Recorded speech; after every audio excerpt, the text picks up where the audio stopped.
Welcome to Eat Blog Talk, where food bloggers come to get their fill of the latest tips, tricks, and insight into the world of food blogging. If you feel that hunger for information, we'll provide you with the tools you need to add value to your blog, and we'll also ensure you're taking care of yourself, because food blogging is a demanding job. Now, please welcome your host, Megan Porta. Food bloggers, hey, if you have not yet joined the new amazing Eat Blog Talk community, you have to go do it. You will find so much value inside, including connecting with other food bloggers in a much deeper way and having access to all kinds of exclusive value, such as bonus podcast episodes and mastermind groups and a resources and service providers directory, and so much more. Go to eatblogtalk.com for more information, and we cannot wait to see you inside. Okay, food bloggers, have you heard of Flowdesk, the new big email marketing rage? This is an amazing new option for managing your email subscriber list. It is super easy to use, and it comes with gorgeous, intuitive drag and drop templates.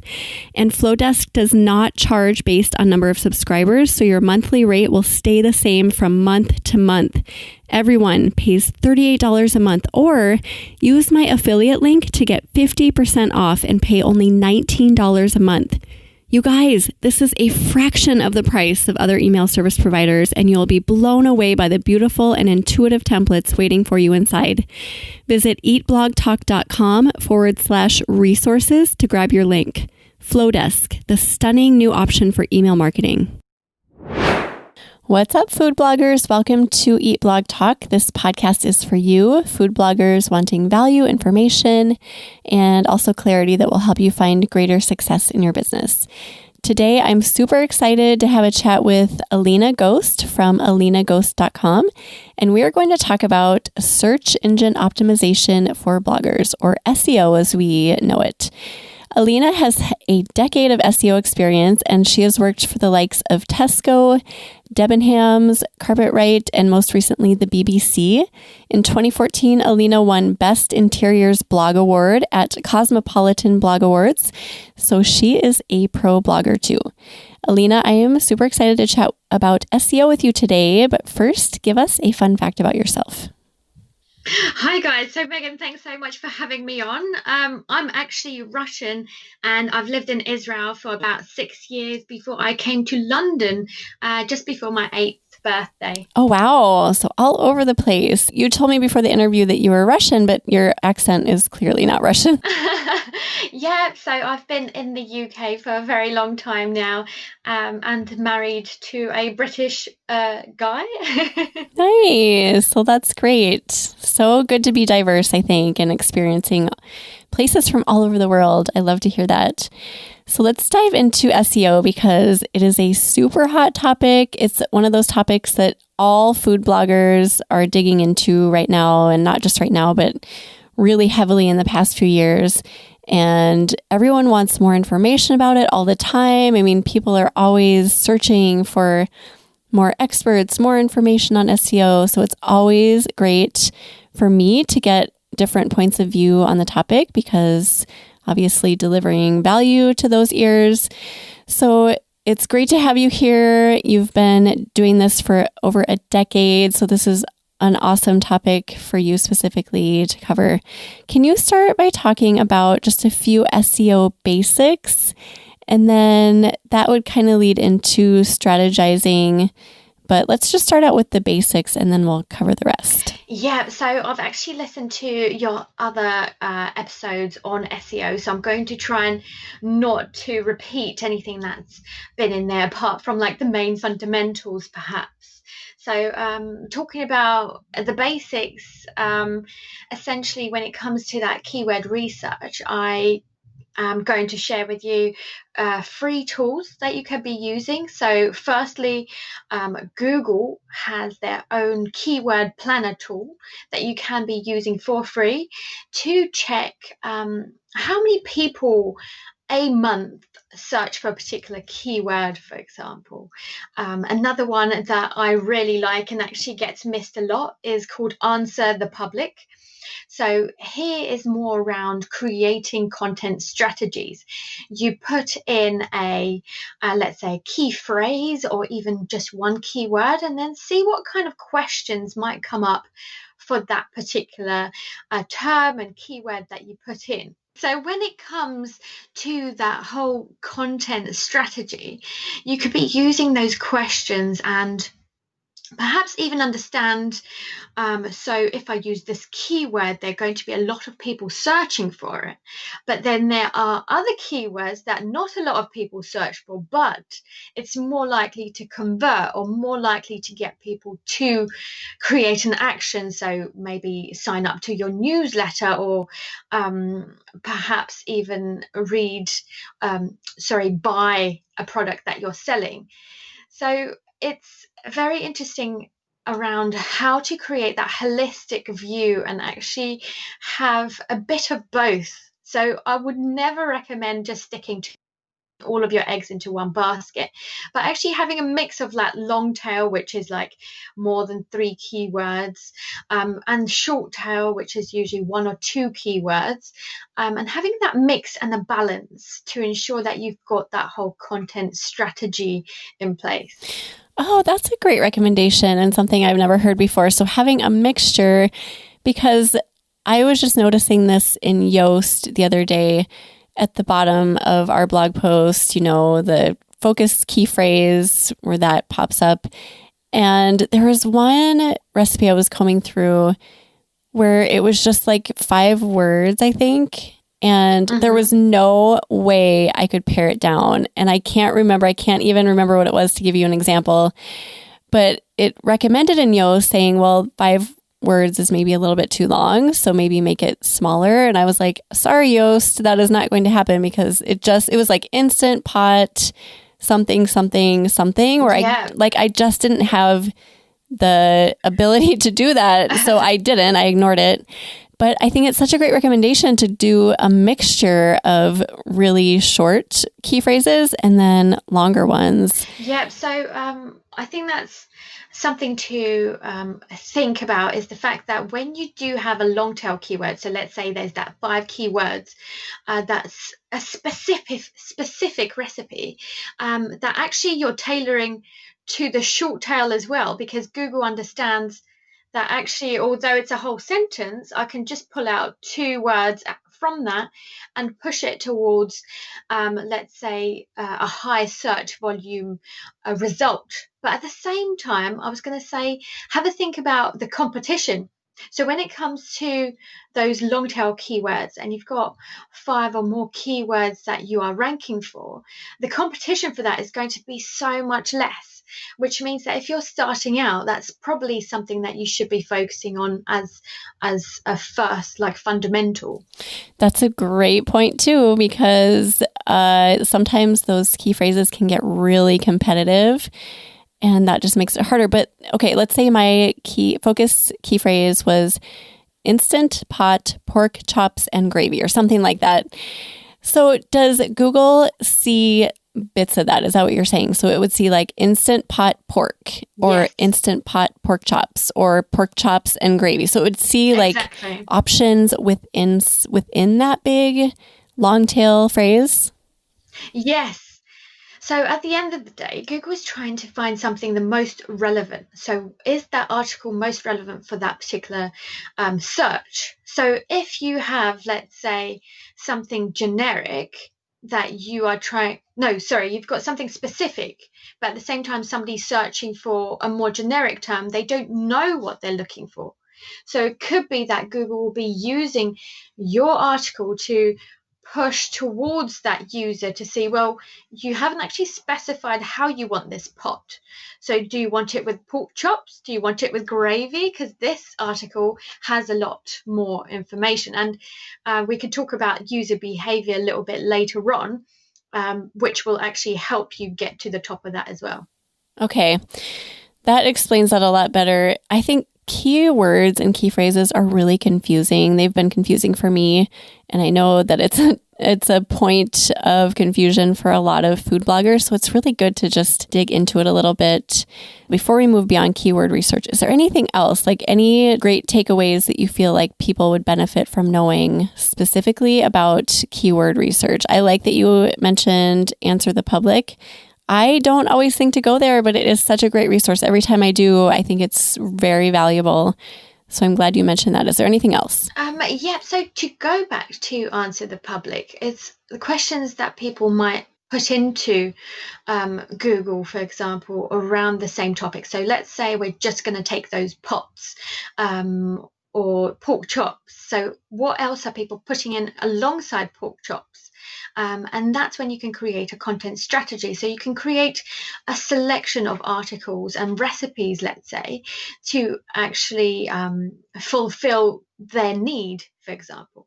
But the other thing that I was going to mention is the fact that a lot of recipe bloggers and food bloggers forget to actually even include the word recipe.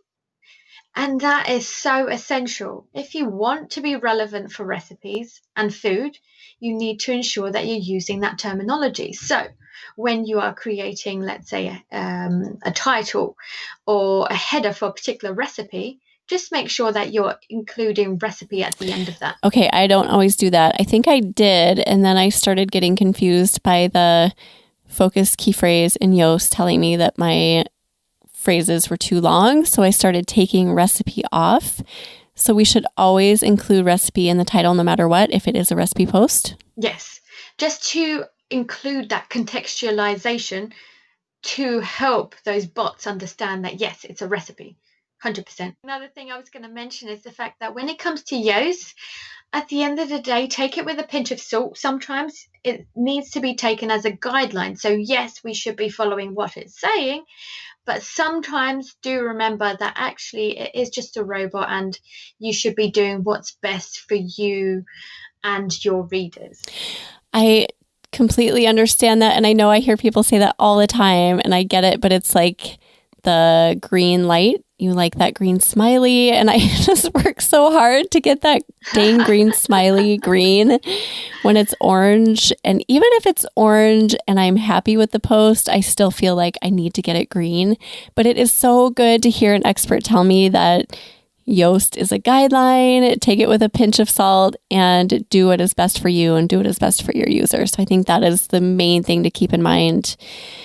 So you mentioned content strategies and building a content strategy around something like Answer the Public that provides information about what content people are wanting and kind of as a support for other recipes, right? So if you have, say, a really popular chili recipe, you can use something like Answer the Public to figure out what other content will support chili. Is that kind of what you were saying? Yeah, so in your previous episode, you've actually mentioned around that whole EAT factor, so expertise, authority, trust.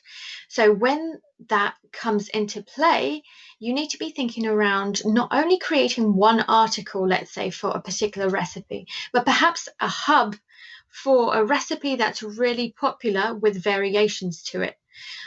So it's not necessary, of course not, but then you're showing Google that you have an authority for a particular recipe, that you are a food blogger, and perhaps even gives you the ability to categorize your content in a particular way. Okay, that makes sense. So do you recommend going through maybe top posts and creating hubs surrounding those since they're already at the top and getting traction?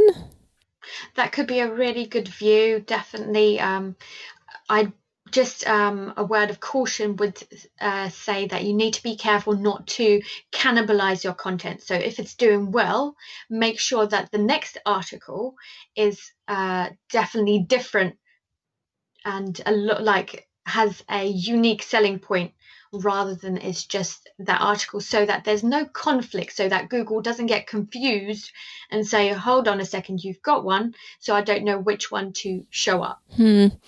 I've heard that before too, and I've not really sorted through that in my mind completely because I have a handful of chili recipes on my site. So does Google get confused the more chili recipes I add?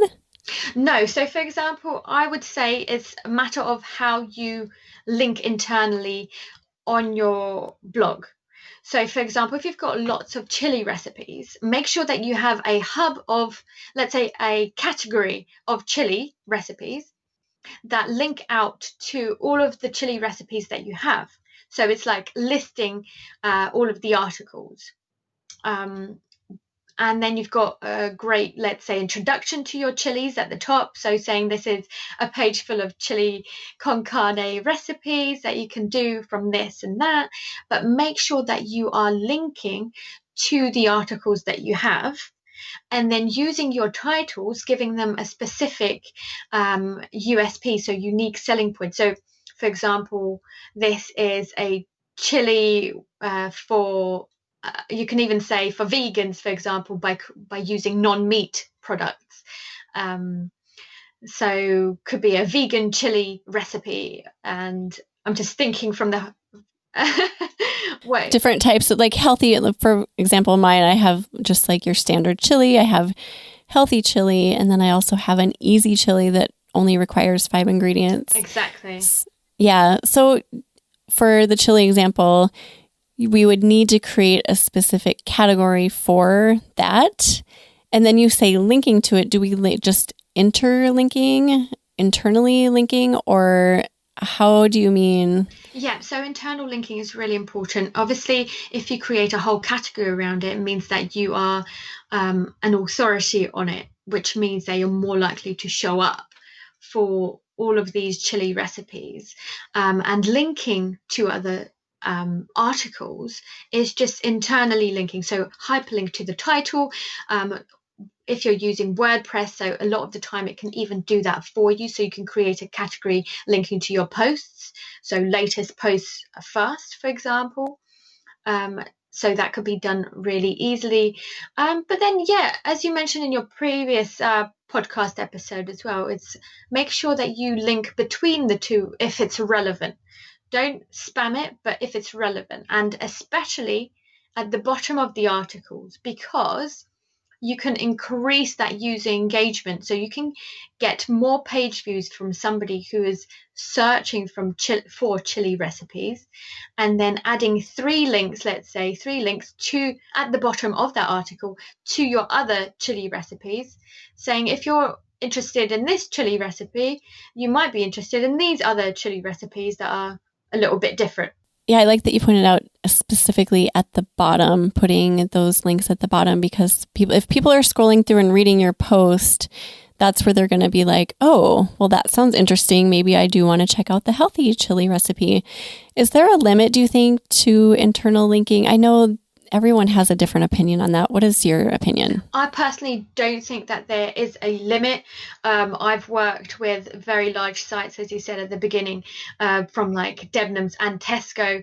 In the UK, it's basically a supermarket, in case you don't know, who has a variety of things from groceries to, back when I worked with them, it even had homewares and electrical goods. So essentially, as a blog, you're very unlikely to, let's say, spam your site with internal linking. But at the same time, you need to ensure that it's relevant. Only if it's relevant should you be including it, because you don't want a navigation full of links. You don't want an article that looks really ugly because you're linking left, right, and center. Right. That is true. We've all been to those websites where you can't even move your mouse around the page without accidentally clicking on something. You're like, I didn't mean to do that. Exactly. The thing is, take yourself as an example. If you don't like it, then your users won't either. Right. Yes. Relevancy is such a key thing, I think, for SEO and user experience. So just keeping that at the forefront of our minds. I kind of feel like I could just go off on many tangents with you because this is so great, but I should bring us back to kind of our outline here. So we talked about keyword research, answer the public, or something that can give you ideas for content strategies, supporting other recipes, thinking through your categories.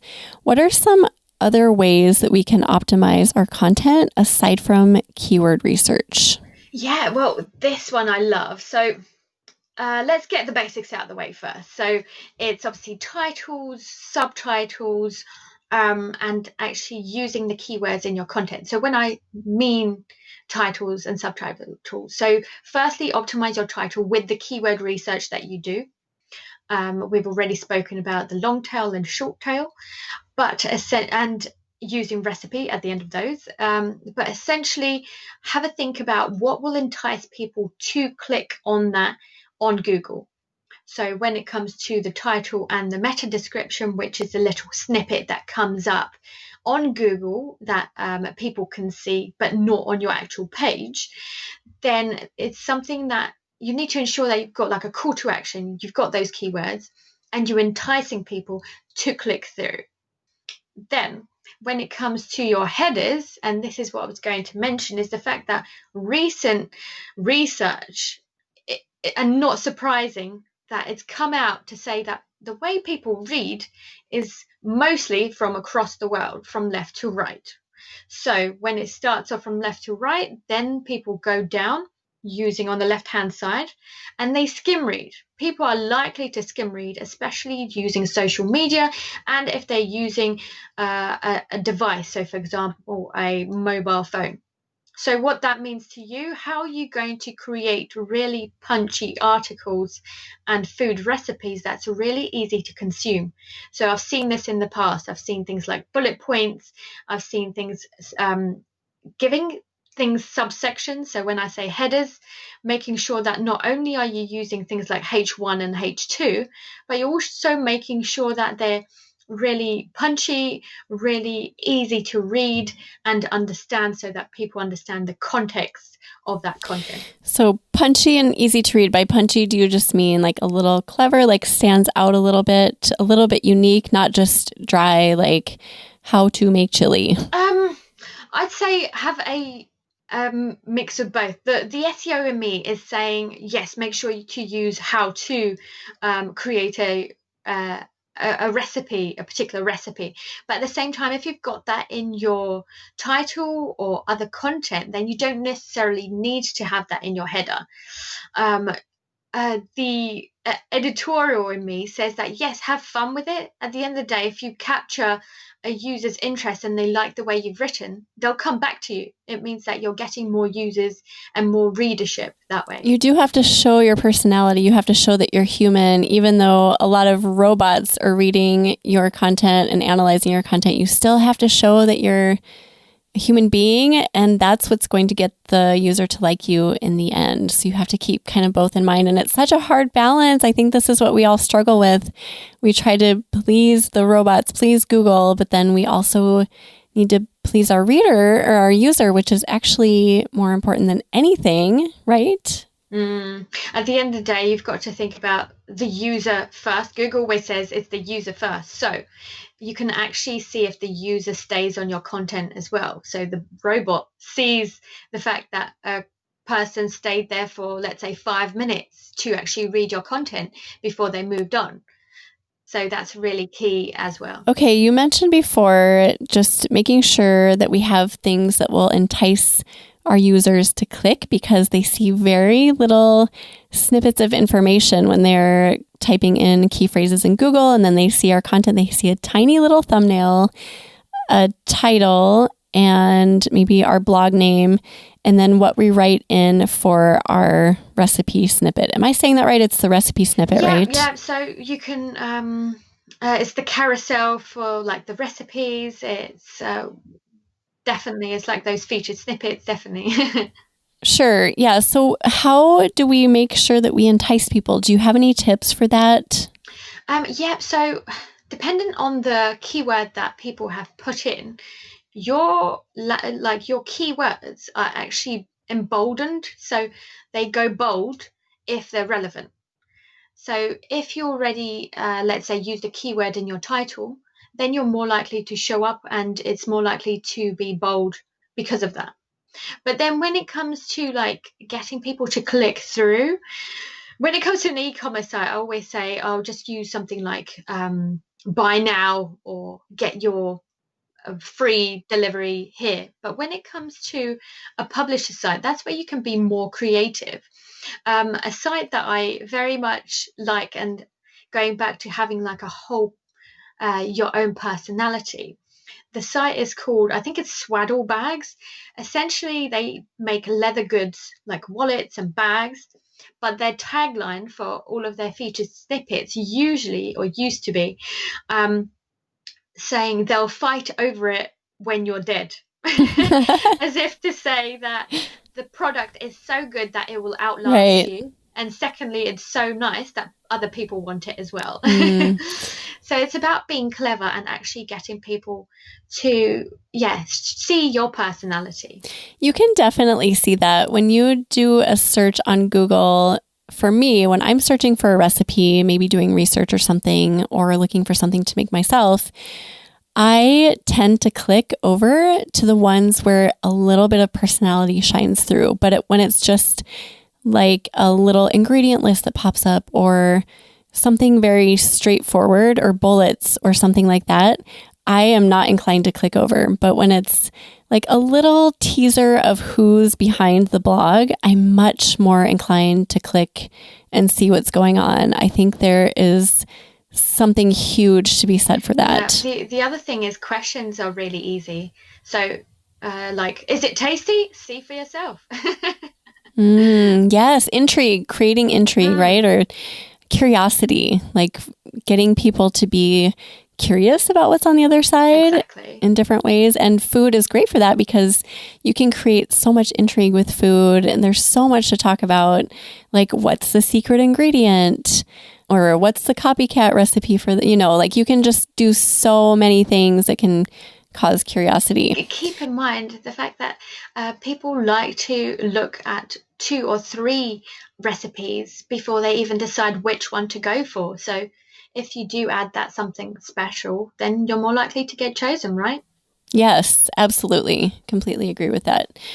Can you talk a little bit about recipe schema markup? I know this has been huge in recent years and kind of a change. Like I feel like each year it changes a little bit and gets stricter, like as far as what the requirements are for getting Google to recognize your recipe card. Can you talk to us a little bit about that? So you've mentioned this in the past, but essentially having schema markup doesn't just allow you to be on there. Like it's a fundamental, basically. So although it might not be a ranking factor in quotation marks, it is definitely a ranking factor if you're going to be against your competitors who do have schema markup. So that's how people consume content now. That's how Google shows content now. So you need to have it to show up, basically, and to show up well against your competitors. So to get it, obviously, when you're talking about having new schema or schema changes, just check schema.org. That will always have the updated versions for you, so that people use the same, let's say, coding and language to ensure that that is marked up correctly. And there are recipe card plugins that are very commonly used and popular in the food blogging realm that do adhere to a lot of that schema markup, or all of it, I should say. That's a really good point, though, to say that you don't even have to code it yourself. You can just add a good plugin onto WordPress, especially if you're using WordPress, and actually it will update itself if you've got a good one, and it will do it for you. Yeah, exactly. I use WP Recipe Maker, and I know there's another one. I think it's Tasty Recipe Maker or something like that. But yes, if you have a good plugin, there are a handful, so research it first. Then you don't even have to think about schema markup. Those main ones really stay on top of adhering to all the guidelines and giving Google exactly what they need. It's really nice not to have to think about that. I was on Squarespace for a lot of years, and we did not have a recipe card. So we had to create our own code in order to have a recipe card. And then even when we did that, we weren't adhering to all of the standards. So like you said earlier, Alina, I could have the same content or even better content than a competitor, but I would not be as favored, I don't know if that's the right word, by Google because of it, because my recipe markup was not good. It wasn't what they wanted. Yeah, well, it's not a matter of what they wanted or not what they wanted. It's the fact that they automate this process to make it basically something that is easy for users to consume. So to make it as easy as possible for Google, we need to adhere to some of the structures that they've asked for. Yes. Well said. So aside from recipe schema markup, what are some of the other technical things that we should keep in mind for SEO? Yeah. So site speed is always a factor. Obviously, when you're on your mobile phone, I think there's a stat of something like users are unlikely to wait more than 3 seconds because we basically don't want to wait that long. We don't like it. And I know that I myself also get frustrated. So to do that, you can actually check your site speed using Google's free tool. So make sure go onto Google, type in Google Site Speed Checker, and you can check for free what you need to do. A lot of the time, the things that come up is make sure that your imagery is optimized. So ensuring that your imagery is high quality but of low storage space, which you can do on things online. So there are platforms that can do it online for you, or you could change the resolution on things like Photoshop, even Paint if you need to. And there are plugins also that optimize images for you. Short Pixel, I think, is the one that I use. So it's, again, like the recipe card, something that you just don't really have to think about if you go that route. And that definitely improves site speed. Is site speed, do you think, more important when people view on mobile versus desktop? Yeah, 100%. And the other thing you've got to think about is that actually more than 80% is probably where people are looking at is your mobile phone. So whether you like it or not, you need to be focusing on your site speed. And not only that, but actually Google looks at your mobile first, hence the mobile first indexing a couple of years ago. So you need to ensure that actually your site speed is on point, and the quicker you get it sorted, the better. And actually, one tip for WordPress users, there's a plugin that's called Cache. I think it's Cache. So CACHE. But basically, any plugin that helps you cache something, what it helps is actually ensures, I'm going to try and say this so that it's easily understood, so that when somebody comes onto your web page, it's quickly shown up. And that's because it's already saved in a particular way so that it's easily shown up rather than it taking time to load all of the other factors. So you at least have some content for them to read before everything loads on that page. So it's not like the super slow load that takes forever and then people click off right away, right? Exactly. Yes. So what about sitemaps? Can you explain sitemaps and what we should be doing regarding those? Yeah, so I included sitemaps because I think it's one of the fundamentals. Luckily, if you've got Yoast, it does that for you. But essentially what it shows, it gives Google a whole document of all of the articles that you have on your webpage so that they can take it in, consume it, and then show it to the user when they search for something in particular. Okay, and you mentioned that if you do have Yoast, that's not something you have to think about, but if you don't, there are ways to do that. There's other plugins. I think most food bloggers do use Yoast, so I think most would be covered there. Do you have any other technically related issues that should be on our radar? Something quickly is actually analytics. So not only Google Analytics, but if you are serious about SEO, go and look at Google Search Console. So that's where you can actually import your sitemaps to Google directly. So it's a way of your communication to Google. So you are able to see your top articles, your top keywords, and the traffic that you've had in the past year, and what errors you might have on your web pages as well. Oh, those days when I wake up and I see like 800 new errors on Google Search Console. I'm like, no, close it down. Yeah, well, sometimes obviously it's errors with a purpose, I'd say, if you know what you're doing, I guess. But sometimes it actually helps you figure out, oh, you've got an error and I can do something about it. I know about it, rather than you being oblivious for like a year and being frustrated that your content isn't showing up. Absolutely. I know it's hard to see those errors. I love errors with a purpose. That's hilarious. But it's so important to know what's going on. If there's a major issue, then yes, you are going to want to know and take care of it, because the sooner you take care of it, the better everything is, right? So technical issues, we kind of covered that. I was wondering, so we have a great thumbnail and we have great text that's going to captivate people and pull them in, entice them to click over, and they actually do click over to our blog post and they start browsing our article and reading it. Do you have any strategies for getting users to stay on our content as long as possible? Something that I quickly mentioned was internal linking. So if you ensure that you link to previous articles, that's a great way to show to Google Analytics as a first, in the sense that they can see that it's a session. So if somebody clicks onto another page, that creates a session for you without you needing to create an event or a goal on Google Analytics. So without getting too techie, it's a way to get more page views and show to Google that people are reading your website, not just that article. And then I'd say a big factor is duration on the page. So how long are they staying on that page? And creating videos is actually a really good way.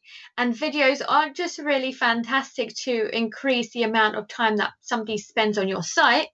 But it's also a great way to show up twice potentially if for a particular recipe. So not only are you going to be on the results just because of your article, but perhaps if you've got a video on YouTube as well, maybe somebody will find you through your YouTube. I've noticed lately in the past year or so that if I type in one of my more popular recipes from my blog into Google, that a little thumbnail from YouTube will pop up on top of the articles. So having video, I think, is great for getting people to stay on your page, but it's also good to have things cross-platform, right? So that Google is recognizing, yes, you're here on Google, but oh, you're also on YouTube, right? Is that correct? Yeah, it's going back to that whole EAT factor, expertise, authority, trust. If you are there on multiple platforms and you have great engagement on your social media, YouTube, and your website, you're showing that you've got comments and things, that you are an authority and you should be actually trusted, and therefore they will show you so much Google more. knows all of that. Like, oh, there it is. She's on YouTube. Oh, she gets great engagement on Instagram. Oh, Pinterest is good. Oh, yeah. Kind of creeps me out, but yeah, it is good. And it shows that you are trusted, like that whole EAT again. You have authority, and all of those things are so important to build up. So it's not just about those technical SEO pieces of our blog posts. It has to do with the huge big picture of all of that and building all of that trust up over time. User behavior. I'd say it's really important to have your own mailing list. So it's important to have a call to action and actually help people understand what you want them to do on the page. A lot of the time people come onto recipes to just do the recipe and leave. But is there a way that you can ask them to actually join up to your newsletter, for example, and actually stay, read more, have more, like get them to sign up to your email so that you've got a relationship with these people, so that if any of those other platforms do go down, that you still actually have a base that is yours. Yeah, that's so important, and something that gets neglected, unfortunately, by a lot of us, but very important as well. What do you think about adding external links into our posts? And if you like that, how many do you think we should put and what? Oh, so it's not a matter of how many. let's rewind this back a bit in the sense that a search engine was first started as a university document program, where two things were very important. Firstly, keywords. So how many keywords are in a particular article, therefore I will rank it. And the second one is how many links are going to this particular article. The more, the better. So luckily it's been, or maybe not so lucky, that it's been so many decades since that time, and Google has evolved a lot. So links are still important. So external links are still very important to get that trust factor, expertise, so EAT, because we still need those votes of trust towards our content to explain to Google that, yes, people, not only am I writing a lot about it, but actually other people externally think that I'm good at it, and I am still an authority on other sites too. So if you want to do relevant guest posting on other people's site and get a link back from, let's say, another recipe bloggers to your blog, then that's also a very good way of getting those external links. And that builds trust. So getting backlinks to your blog, but also including links within your blog post to link externally is good as well. Yeah, well, if it's relevant. So going back to, let's say you are talking about the history of a particular recipe. Let's say I'm going to be focusing on a Russian recipe, and saying this is something my grandmother used to make and she called it this. This is a definition of this. And then I'll link back to that definition, for example. That's also a relevant way to show that actually you know what you're talking about and you're linking to other people. And then at the same time, you create an interesting article about what you are doing. So I guess it's getting that balance as well. You don't have to do that in every article when you're pointing outwards. But in terms of getting in, those links can be done via, let's say, something press-worthy. You can, if you want a huge boost, then getting like a link from the BBC is obviously the goal, or like the best kind of like sites that you think about. But actually, instead of just listening to me, somebody who's an expert in digital press, I'd say listen to a podcast by Janet Murray. That's Janet, Murray, Murray. She is fantastic in the sense that she can help you understand how a journalist might think and how to get links that are press-worthy, not just like guest posts here and there, but actually creating something big, a campaign that will get you noteworthy.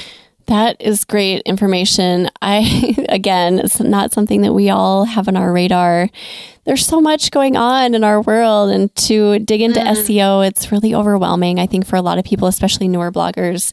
So to get really into this and talking about like finding someone who's pressworthy and external link backlinks is just like, oh, really?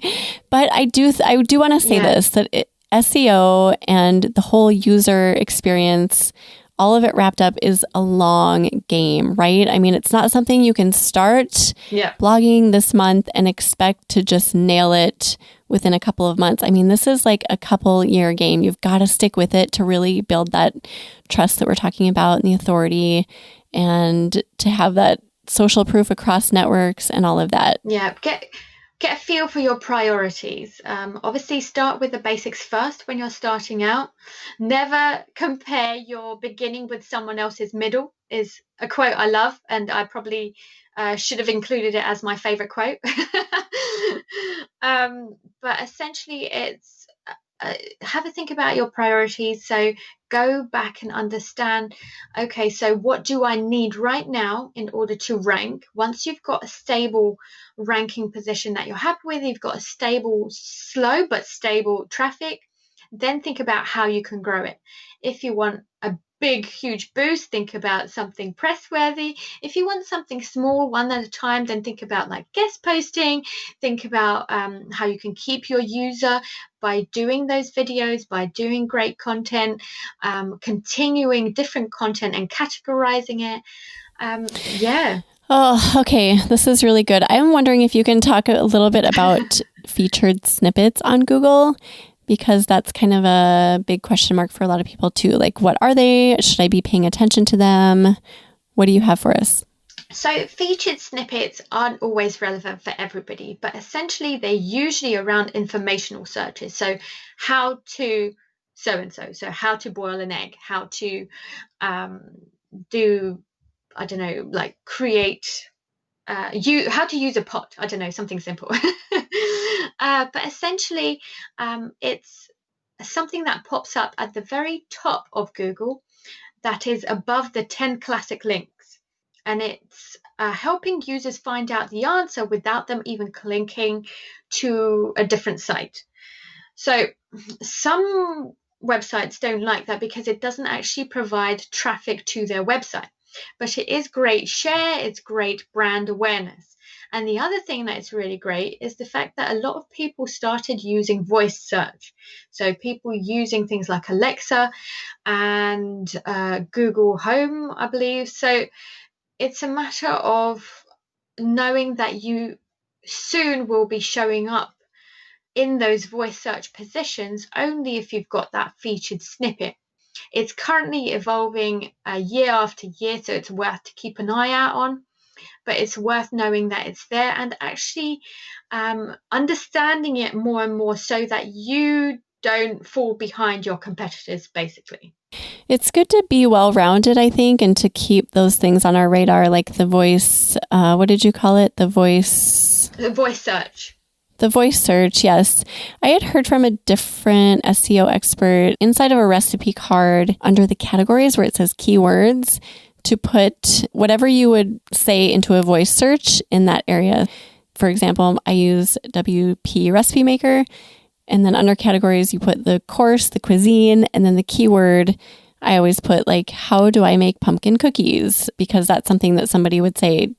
Do you have any thoughts on that? Yeah, so that's a little bit different. So it's not featured snippets. It's a way to code your site for accessibility. So let's say, for example, a user comes onto your site and can't actually read. What they use is a robot that will read out that content for them. But then also it could be used for different sections of voice search. So let's say an Alexa skill is something that you can create for an Alexa specifically, but eventually where we see it going is them picking up those keywords and seeing which one's the most relevant to then say, well, this website, so-and-so blog, says that you could do this recipe via X, Y, and Z. Okay. So, I mean, there's a lot of gray area and crossover, but basically you should try to cover all of your bases and be accessible for all of that. Yeah, this one's definitely one of the newer ones and one to watch because it's ever changing.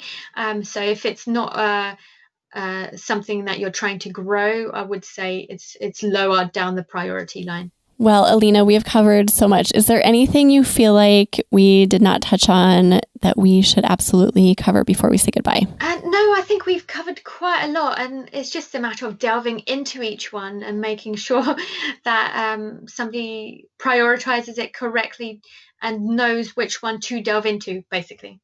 Yes. And there's a lot. I mean, this is a lot of information. And it is a long game, like we mentioned. Don't expect to get results right away and to be ranked on the first page. It's something that you have to play with, I've found, with my food blog. You just have to experiment a little bit and see what your user likes. And then once you find that out, you can start fulfilling that. Alina did a great job of breaking everything down and making it seem super easy and awesome. I'm glad. Thanks so much for having me. Yes, it was so fun to have you here. And before you go, I like to ask my guests if they have either a favorite quote or words of inspiration to share with food bloggers. Yeah, so mine is always quite a cheesy one by Emma Watson. Essentially, it's if not now, when? If not me, who? I think it's really punchy and it's really effective, especially for me to motivate myself to do something that I want to do, because at the end of the day, if you don't start with you as in like that central person, why should anybody do any differently? I don't think that's cheesy. I think that's great. Great way to end. And then before I talk about your show notes page, I was just going to mention you had talked about an SEO episode. Did you want to talk about somewhere else people could go to listen to you talk about SEO? Yeah, sure thing. So I'm actually a podcast host of my own over at SEO with Mrs. Ghost. I have done an episode specifically for bloggers, which is number 15, episode 15. Essentially, I have over 65 episodes already, so it's about delving into different areas of SEO if you are interested. And at the end of the day, if you want to ask me a question, you don't even have to listen to my podcast. Just go onto Twitter, type in at Mrs. Alina Ghost, and I'll be happy to answer any of your questions. I'm on maternity leave at the moment, so I'm having a lot of fun just chatting to people. Nice. Well, yeah, we will link to that episode in our show notes for you, Alina. But I love that you offered that. Thank you. And we will put those at eatblogtalk.com/Alina Ghost. And Alina is spelled Alina. And you kind of already alluded to this, but real quick again, where can people find you online, Alina? Yeah, so go to aghost.co.uk or go on Twitter using at Mrs. Alina Ghost. Great. Well, thank you again so much for being here, and thank you for listening today, food bloggers. I will see you next time. We're glad you could join us on this episode of Eat Blog Talk. For more resources based on today's discussion, as well as show notes and an opportunity to be on a future episode of the show, be sure to head to eatblogtalk.com. If you feel that hunger for information, we'll be here to feed you on Eat Blog Talk.